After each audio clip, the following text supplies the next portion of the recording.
Hi there and welcome to an ESO build guide. I'm Dying Legacy and this is the Magicka Surge build for the Firesong patch, a Magicka Sorcerer for solo content. Magicka Surge was one of the first builds I ever did on this channel and it's long overdue for an update, so here we are, as unkillable as always and making veteran solo content feel like a brisk walk in the park. This is a quick build guide. We'll be going over the race, attributes, Mundus stones, food, potions, gear, skills, passives and champion point slottables. The info will be minimal, so I'll only be going over what's necessary. However, do feel free to comment below if you have any suggestions or if there's anything I could do better. And why not subscribe to keep up to date with the channel? With the intro covered, let's go over the Magicka Surge build. Starting with the race, it doesn't really matter what you use, play how you like. It's your adventure and your story after all, but if you're looking for suggestions, I'd recommend either the Breton if you're looking for more sustain, the Khajiit for extra critical damage, or a High Elf for that extra spell damage. For the attributes, we're putting 64 points into Magicka, and for our Mundus stone, when we're doing solo content, we're taking the Lover Mundus stone for that extra spell and physical penetration. When doing content as part of a group, we'll be taking the Thief Mundus stone for extra critical rating. For our food, we are taking the Clockwork Citrus Fillet to increase our health recovery, max Magicka and Magicka recovery. You can pick these up at a guild vendor or make it yourself at a cooking station if you have the recipe. This can be rather expensive to get your hands on, in which case the cheaper option is the Witch Mother's Potent Brew. The stats are slightly lower and it doesn't give health recovery, but it's a very small difference and it doesn't matter which one you use overall. For our potions, we're using Essence of Spell Power, which grants us Major Sorcery, Major Prophecy, Major Intellect, and it restores some Magicka immediately. We'll be using these for those longer and tougher fights. We can grab these at a guild vendor or make them at an alchemy station. If you haven't got any on you at the time, you can always pop an Essence of Magicka instead. They will give us Major Intellect and restore some Magicka immediately. They might not be as useful as Spell Power potions, but they are better than nothing, and seeing as they drop for almost every enemy in Tamriel, you probably have crap tons of them on you anyhow. Moving on to the gear now, we have the option to use a Maelstrom Inferno Staff and a Pale Order Ring on this build. They aren't necessary by any means, and we have options in their stead, which we'll go over first. We are using 6 light armor pieces and 1 medium armor piece on this build, all with the Divine's trait and a Magicka enchant. For the jewellery, we're using the Bloodthirsty trait and a Spell Damage enchant. For our weapons, starting with the front bar, we're using an Inferno Staff with the Precise trait and a Fire enchant. And for our back bar, we're taking another Inferno Staff with the Infused trait and a Weapon Damage enchant. Moving on to the sets themselves, starting with the body pieces, which are the chest, waist, hands, legs and feet. Our first choice is a trial set, and it's the Whirl of Depth set. This set is gotten from Dreadsail Reef, and on veteran difficulty you can get a perfected version, which adds extra critical chance to the set. It's a minor increase compared to the unperfected version, so it doesn't matter what version you use. The set itself gives us weapon and spell damage, minor slayer at all times, and our light attacks add a damage over time effect to our target that deals frost damage over 8 seconds, and when the effect ends, a whirlpool is created under the target, doing frost damage for a further 6 seconds. If you haven't stepped into a trial or would rather use something else, I would suggest Calurian's Legacy, which is gotten from the DLC dungeon Fang Lair.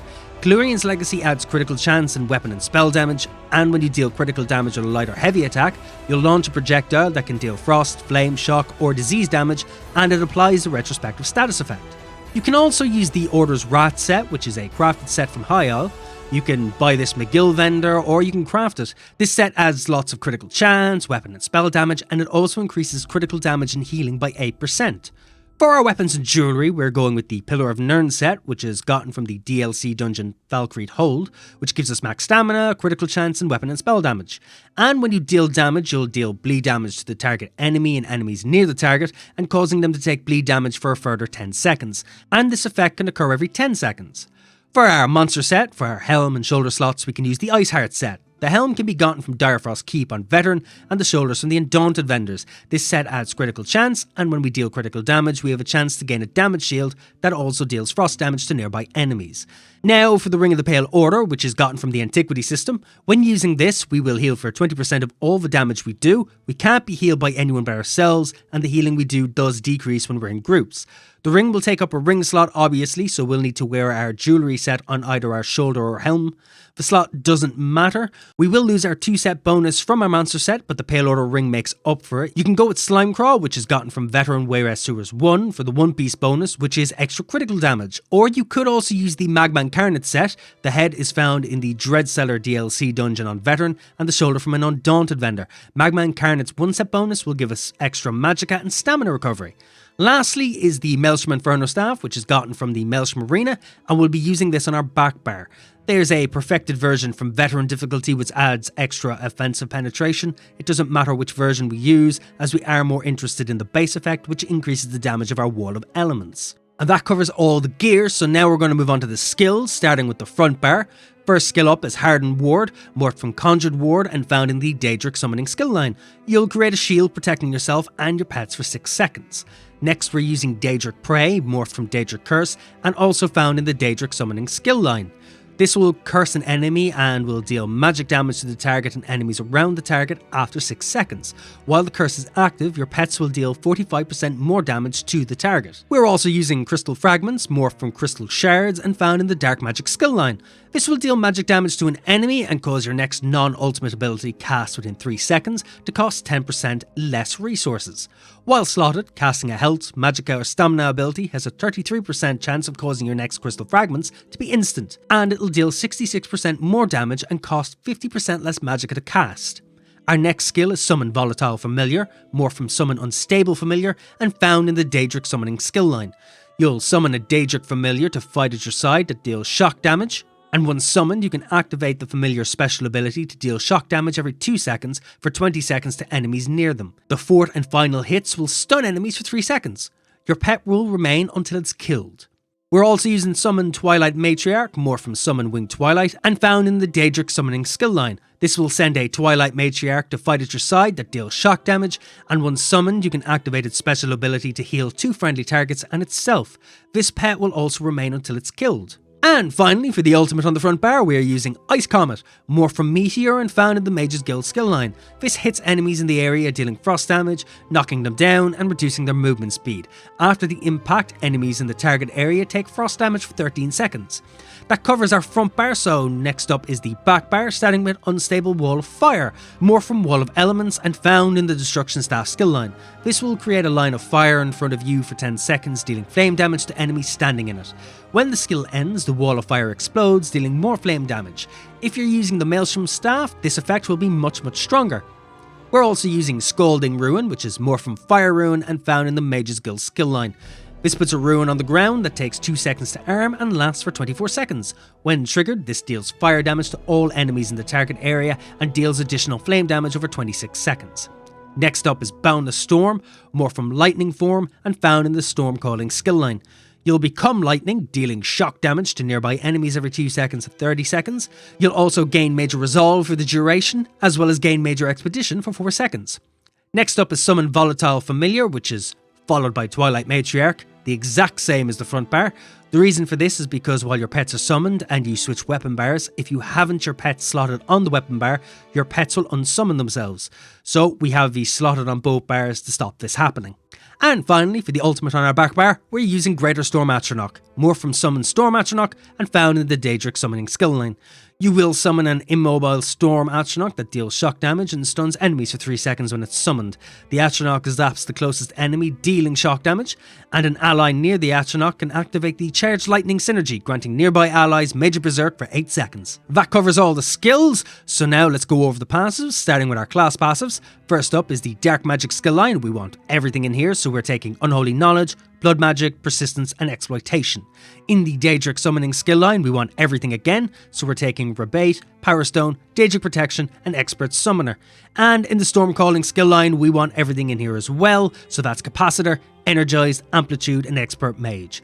We are using Destruction Staffs, so we'll be taking everything in the Destruction Staff skill line. These are Trifocus, Penetrating Magic, Elemental Force, Ancient Knowledge and Destruction Expert. We are wearing light armor, so we'll take everything in the light armor skill line too, which are Grace, Evocation, Spell Warding, Prodigy and Concentration. And we're also wearing medium armor, so we'll take everything in the medium armor skill line too, which are Dexterity, Windwalker, Improved Sneak, Agility and Athletics. Next up is the guild passives, starting with the Mage's Guild. From here we'll take Mage Adept, Everlasting Magic, Magicka Controller and Might of the Guild. And in the Undaunted passives we'll be taking Undaunted Command and Undaunted Metal. This next passive is optional and it can be found in the Assault skill line, and it is Continuous Attack. We only need 1 point in this to get Major Gallop, as if we put anything else into it, we won't get anything else out of it, unless you plan on doing PvP or Cyrodiil or anything of that sort. Moving on to the racial passives, these are specific to your race, so you will need to grab everything. You'll also need to read over everything because you'll need to understand what they do, what advantages you get, what disadvantages you get, and keep in mind that every race has different passives. So this is why I gave my suggestions at the beginning, but it doesn't take away from anything and you can still choose whatever you want, really. It just play as you want. That's how this game works, and it's what makes it fun. And lastly, one more optional passive, which I would class as necessary, and it's medicinal use, which is found in the alchemy skill line. This causes our potions to last much longer and makes potions outlast their cooldown, so you can always have a potion active. And that covers everything in the passive, so next we'll do the champion point slottable, starting with the warfare tree. In here, you want to take Wrathful Strikes to increase weapon and spell damage. You also want to take Fighting Finesse to increase our critical damage and critical healing. We also want to take Deadly Aim to increase our damage done with single target attacks. And we also want to take Thaumaturge to increase our damage done with damage over time effects. And next up is the Fitness Tree skill line. In here, we'll take Boundless Vitality to increase our health. We'll take Fortify to increase our armor. And we'll take Rejuvenation to increase our overall sustain. We'll also be taking Siphoning Spells to increase the magicka we get back after killing an enemy. And finally, into the Craft Tree skill line. You can take whatever you want in here. Everything's very situational and very subjective, and it also depends on you as a player, what you like to do and how you like to how you like to play. As for myself, I like to take Treasure Hunter for solo play, just to increase the quality of items I find in chests. I like to take Ration Ear, just to add extra duration to my food. I like to take Liquid Efficiency, so I have a slight chance not to consume a potion or poison when I use it. And I also like to take Steed's Blessing just to increase my out-of-combat movement speed. It helps get around the map faster, especially when you're doing solo play. And that's everything for the champion point slottables. And it's also everything for the Magicka Surge build. I hope this was helpful, or at least helpful in some way, and if it did, why not like and subscribe? If you have any thoughts, suggestions, or just want to have a chat in general, comment below. My favourite thing to do after videos is just chat to everybody, because not only do I get feedback, I get ideas, and I also like to see what everybody wants to see in a video and what kind of builds they want overall.